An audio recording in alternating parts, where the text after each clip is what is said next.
بسم الله الرحمن الرحيم والحمد لله رب العالمين وصلى الله وسلم وبارك على سيدنا محمد وعلى آله وصحبه أجمعين. السلام عليكم ورحمة الله وبركاته. بسم الله محمد. عليكم السلام ورحمة الله وبركاته. They say that there are only three people in this world to whom there is no equal. Abu Uthman at Nishapur, Al-Junaid at Baghdad, and Abu Abdullah bin Al-Jalla in Syria. Abu Uthman said, "For 40 years, God Most High has not put me in a spiritual state that I would not like, nor did he transfer me to a state that I would resent." I heard Sheikh Abu Abdurrahman as-Sulami, may God have mercy on him, say, I heard Abdullah bin Muhammad al-Sha'rani say, I heard Abu Uthman say that when Abu Uthman fell into unconsciousness on his deathbed, his son Abu Bakr tore up the shirt he was wearing. Suddenly Abu Uthman opened his eyes and said, "My son, breaking the Prophet's custom, Prophet sallallahu alaihi wasallam's custom on the outside is a sign of hypocrisy inside." I heard Muhammad bin Hussein bin al-Hussein say, I heard Muhammad bin Ahmad al-Malamati say, I heard Abu Hussein al-Waraq say, I heard Abu Uthman say, companionship with God requires man to be courteous, to be constantly in awe of God, and to exercise self-scrutiny. Companionship with the Messenger of God sallallahu alaihi wasallam, may God bless him and grant him and greet him and his family, requires man to follow the custom of the Prophet sallallahu alaihi wasallam and to adhere to the explicit knowledge.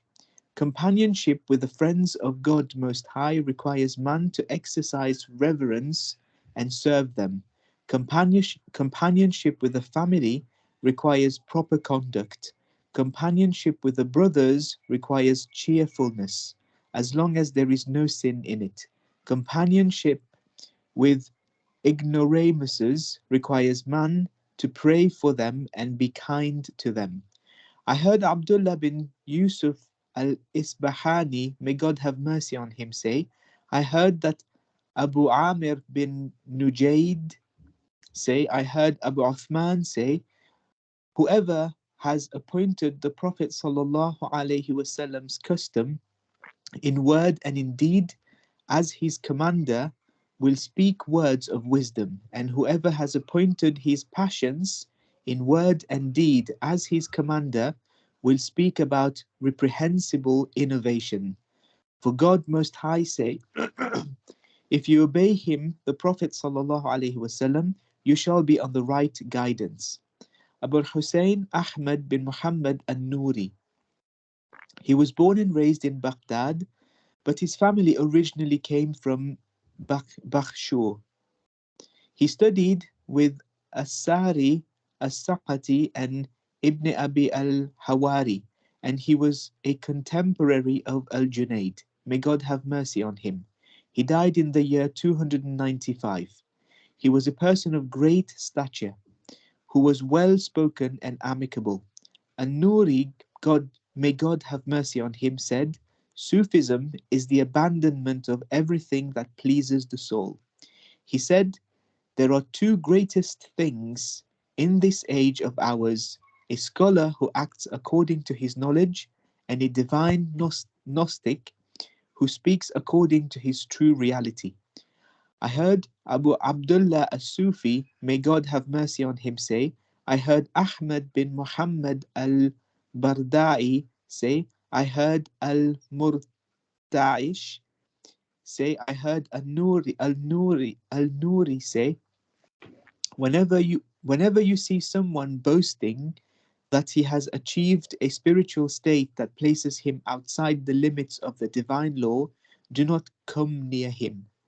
I heard Sheikh Abu Abdur I heard Sheikh Abu Abdurrahman as-Sulami, may God have mercy on him, say, Say, I heard Abu al Abbas al Baghdadi say, I heard al Farghani say, I heard al Junaid say, since al Nuri died, no one has spoken about the true nature of sincerity.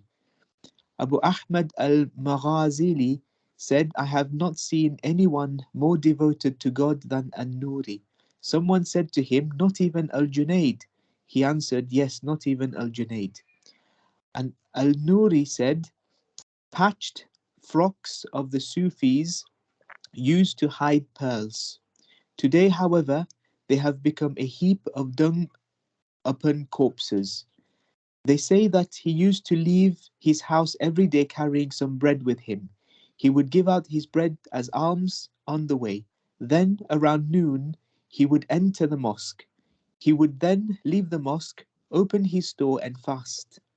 His family thought his family thought that he ate at the bazaar, while the people of the bazaar thought that he ate at home. He maintained this practice for 20 years. Jazakallahu khairan, وعليكم Muhammad. Wa وصلى sallallahu الله alayhi على wa sallam. سيدنا محمد. Bismillah. Ibrahim al-Khawwas, rahimahullah ta'ala, said, if the claimant of divine knowledge does not alienate himself from the common folk, Allah Most High separates him from His mercy, making him lustful, so much so that people hate him. He loses world and faith. He, rahimahullah ta'ala, said, the servant over whom the creation weep in this temporal world will be laughing on the day of resurrection.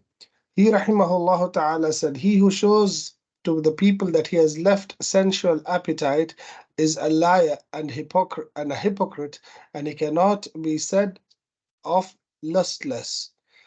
He, rahimahullah ta'ala, said, trusting man in true sense is that whose trust in God influences other, and whoever seeks his company also resigns to the will of God. To extol him according to the injunctions of the Holy Quran and Hadith is in true sense patience. He, rahimahullah ta'ala, said to eliminate all desires and nullify human attributes is the name of divine love. He, rahimahullah ta'ala, said the treatment of the heart is implied in five things: to recite the Holy Quran with reflection and meditation, eating not to one's fill, to spend the whole night in his worship, to supplicate with moaning and wailing in divine sanctuary in the morning. He, rahimahullah ta'ala, said, seek Allah subhanahu wa ta'ala in wailing in the morning. If you fail to find him this way, then you won't be able to locate him anywhere. He, rahimahullah ta'ala, said, pride prevents one from knowing one's real value, as haste leads one away from truth, and as gentleness and thoughtfulness prevent regret. All power belongs to Allah. He, rahimahullah ta'ala, said, do not be idle, but work in this world until you reach the definite state of trust of Allah. As reported through Abu Bakr al-Razi and Abu Uthman al-Adami, Ibrahim al-Khawwas said, it is not rightful for the Sufi not to work and earn his livelihood unless his situation makes it unnecessary, or he is clearly ordered to abandon worldly work. But if he needs to work and there is no reason for him not to work, he must work. Withdrawing from work is for those who have attained a spiritual level at which they are freed from the necessity of possessions and the following of custom. He, rahimahullah ta'ala, said, the servant who claims to have attained gnosis ma'arifah but seeks solace for other than God is entrapped in the severe type of calamity. But when he seeks divine refuge after having undergone distress, his affliction is eliminated, and if such claimant does not break relationship with the creatures, he is deprived of his mercy and is designated Avarious. He is implicated in such a state that the creatures of Allah subhanahu wa ta'ala hate him, and he loses the religion and the world both, except regret nothing remains in his hand. He, rahimahullah ta'ala, said, he who claims to have deserted sensual appetitions publicly is entirely a liar and ostentatious. Such a person can never be accepted as pious. He rahimahullah ta'ala said, true reliance is that a true reliant is that whose reliance in God affects other, and who seeks his companionship may also become reliant. But only he who is steadfast in trust is true reliant. Abul Hassan al-Nuri rahimahullah ta'ala said he acquired his surname Nuri because he radiated light when talking. He rahimahullah ta'ala said, I looked into the light until I became myself that light. He rahimahullah ta'ala said, Sufism is to leave all pleasures of the lower soul. He rahimahullah ta'ala said, the true faqir does not think of secondary causes but rests all the time in trust of God.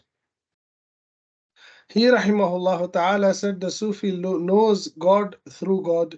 He eats, drinks, sleeps, and lives through him. He rahimahullah ta'ala said the patched frocks used to cover pearls have turned today into dunghills over corpses. He rahimahullah ta'ala said, poverty is to keep quiet when nothing is available, and ithar, preferring others when something is found, i.e., the true faqir will always give from his meager possessions or food to others. He rahimahullah ta'ala said, Sufism does not consists not of forms but and sciences, but of akhlaq, good qualities. وصلى الله على سيدنا محمد. بسم الله الرحمن. Second subject, duties of a teacher.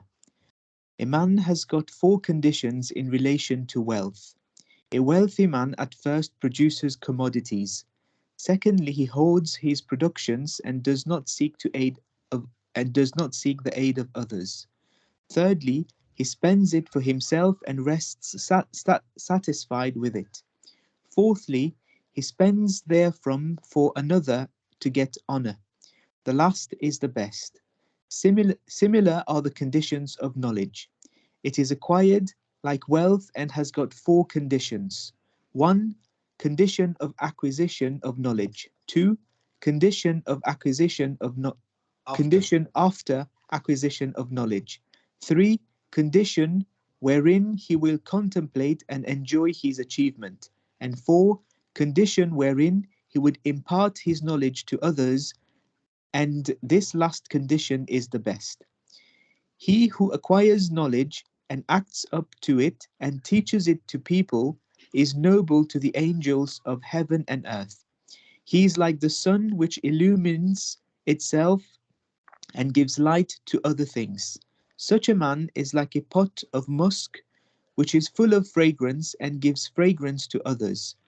He who teaches knowledge to others but does not himself act up to it is like a notebook which does not benefit itself but benefits others, or like an instrument which gives edge to iron but itself has got no edge, or like a needle which remains naked but sews clothing for others, or like a lamp which gives light to other things but it itself burns.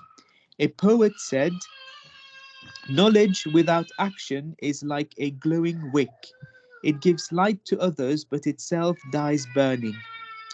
Whoever takes up the profession of teaching should observe the following duties.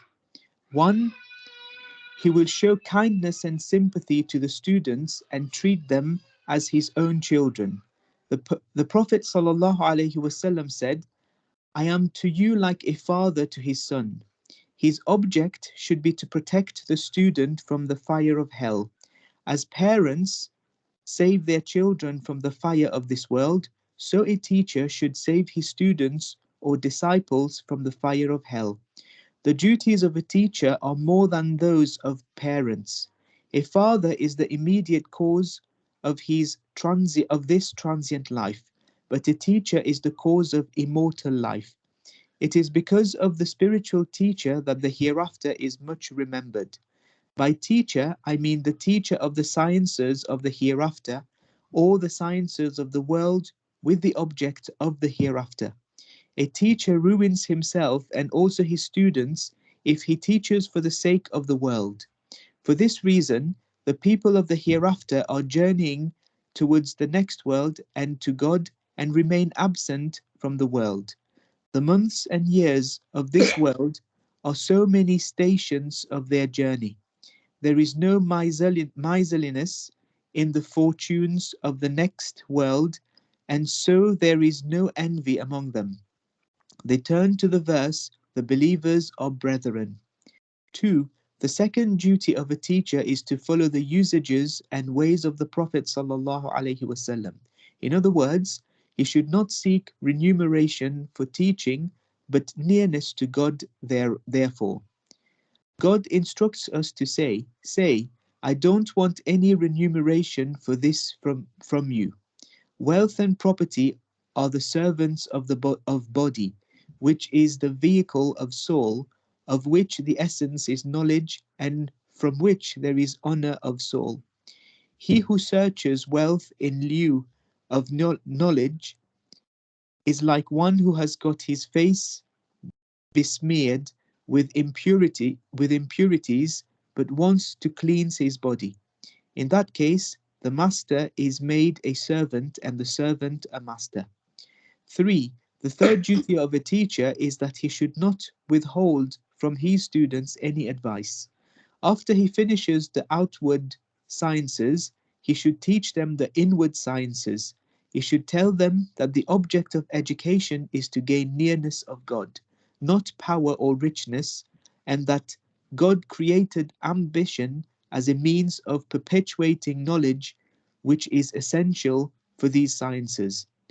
4. The fourth duty of a جزاك teacher. الله خيرا عليكم. محمد وصلى الله وصلى الله على على سيدنا سيدنا محمد. محمد.